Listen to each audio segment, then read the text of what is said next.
Nah, dalam kondisi terkini, dalam konteks Baratayuda atau orang Jawa menyebutnya Bratayuda Jaya Binangun 2024 akan menghasilkan tatanan baru, zaman baru dengan pemimpin baru yang tentu saja di luar yang saat ini sedang bermain. Zaman baru, tatanan baru dengan pemimpin baru itu tidak mungkin lahir dari sistem yang saat ini ada. Dia pasti lahir di luar sistem yang ada. Jadi di dalam cerita Mahabharata itu ada seorang ibu, seorang ratu namanya Satyawati yang ingin anak turunnya yang berkuasa. Lalu dari satu keturunan ini lalu menjadi dua kubu dan memuncak menjadi suatu konflik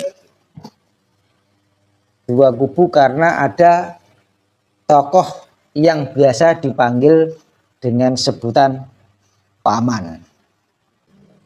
Di satu pihak ada pihak-pihak yang memilih Kurawa di zaman itu.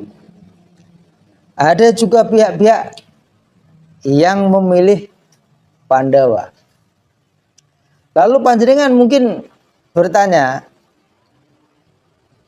apakah ada pihak lain di luar? Ada. Waktu itu pun ada. Dan nanti akan bergabung ke masing-masing pihak ini. Jangan perhatikan skenario ini. Nanti akan ke sana. Nanti akan ke sana. Kemudian seperti yang aku bilang tadi di depan, apakah kita ingin mengakhiri skenario ini dengan cantik, dengan lahirnya tatanan baru, zaman baru, dengan pemimpin baru yang sebenarnya mereka ini di luar sistem. Parikesit tidak terlibat dalam sistem perang. Dia baru muncul setelah selesai perang Bratayuda itu. Perhatikan ini, ingat Cokro Manggilingan itu akan kembali muncul meskipun dalam wujud yang berbeda. Perhatikan ini. Lah, sang Parikesit ini muncul di luar sistem yang ada. Ini dalam konsep tatanan pewayangan Jawa. Jadi ini tak gabung antara pewayangan Jawa dengan cerita Mahabharata versi sesungguhnya, versi apa adanya. Karena dua-duanya valid, dua-duanya mewakili tengoro zaman. Nah, kalau panjenengan ingin skenario Parikesit ini muncul, maka panjenengan harus mengenali, memahami, dan mengambil tindakan untuk Parikesit ini.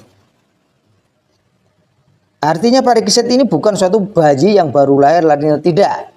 Dia sudah sosok ada, bermain, tapi di luar sistem. Bratayuda Jaya Binangun sedang berlangsung, sedang memisahkan menjadi dua kubu dan bersiap untuk berperang saat ini. Makanya mungkin ini istilahnya adalah Bratayuda Jaya Binangun 2024. Anggaplah begitu. Enten Pak Ganjar, enten Pak Anies, enten Pak Prabowo. Nah, bayangan jenengan di antara ketiga tiang kang kula sebutaken nau napa setunggalé bari dados presiden, Mbak? Ketinggalan lho miturut panjenengan lho. Tapi ketiga-tiganya itu gambarannya belum bisa ditentukan. Masih sama kuatnya. Sama-sama kuat. Nah, tapi di ujung selatan tuh ada sinar satu. Ujung selatan. Tapi belum kelihatan, tapi sinarnya kuning. Dipikir dewe dulu. Ya. Gambarannya Mbah No belum bisa ditentukan, sama-sama kuat, tapi di ujung selatan ada sinar kuning yang memancarnya lebih tinggi dari yang tiga itu. Ya, ketiga itu masih sama kuatnya, tapi di ujung selatan ada sinar kuning lebih tinggi dari ketiga itu. Iya, bisa dikatakan orang yang tidak disangka-sangka. Karena yang diramaikan sekarang ini banyak kan ya, dari mulai orang-orang hebat, tetapi nanti yang jadi bisa dilihat dan orangnya yang tidak disangka-sangka. Sedikit pun tidak ada cita-cita untuk menjadi seorang pemimpin besar.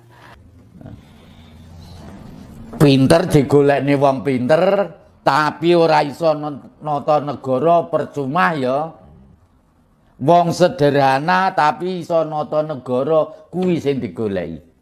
Insya Allah 99% ya, kemungkinan besar beliau yang akan jadi. Yaitu sosok yang sangat sederhana, dicintai banyak masyarakat, orangnya luwes, dan orang itu orang Jawa, tapi orang ini kuat karena memang kita melihat ke dalam haknya gitu ya. Kalau untuk keturunan, beliau masih keturunan dari Mataram, dari kerajaan Mataram. Orangnya sederhana. Kalau dikatakan masih muda sih enggak ya, tapi setengah baya. Insya Allah beliau orangnya amanah dan juga bisa memimpin atau bisa meneruskan pekerjaan dari presiden sebelumnya. Beliau itu kalau dalam segi keagamaannya itu sangat kuat ya, karena memang beliau itu pintar mengaji. Bahkan dalam kesehariannya jika ada waktu yang kosong selalu dihabiskan dengan mengaji. Sesibuk apapun pasti akan diluangkan dulu waktunya untuk mengaji. Jadi bisa dikatakan tiada hari tanpa mengaji.